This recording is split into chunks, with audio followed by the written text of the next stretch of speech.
গল্প পৃথিবীর সবচেয়ে বড় পিঠা। ছোট্ট মেয়ে টুনি সারাদিন খুশি মনে খেলে বেড়ায়।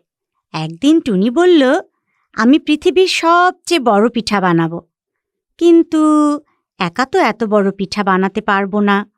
সে ঠিক করল গ্রামের সবাইকে নিয়ে পৃথিবীর সবচেয়ে বড় পিঠা বানাবে।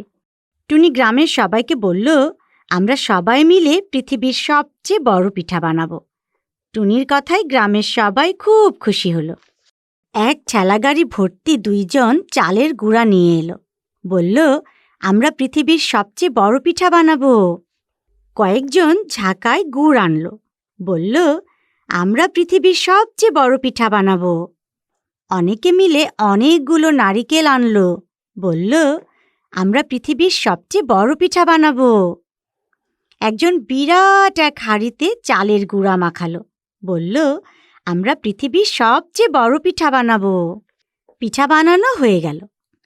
পিঠার সুঘ্রাণে চারদিক মৌ মৌ করতে লাগলো।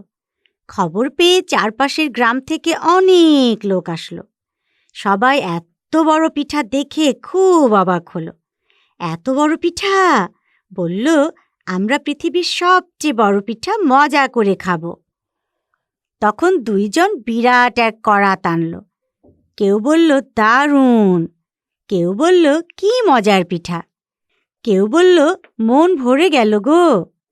কেউ বলল, আহ। এভাবে টুনি সবাইকে নিয়ে পৃথিবীর সবচেয়ে বড় পিঠা বানালো, আর সবাই মিলে মজা করে খেলো। সবাই মিলে একসাথে কাজ করলে কঠিন কাজও সহজ হয়ে যায়, আর কাজে অনেক মজাও পাওয়া যায়।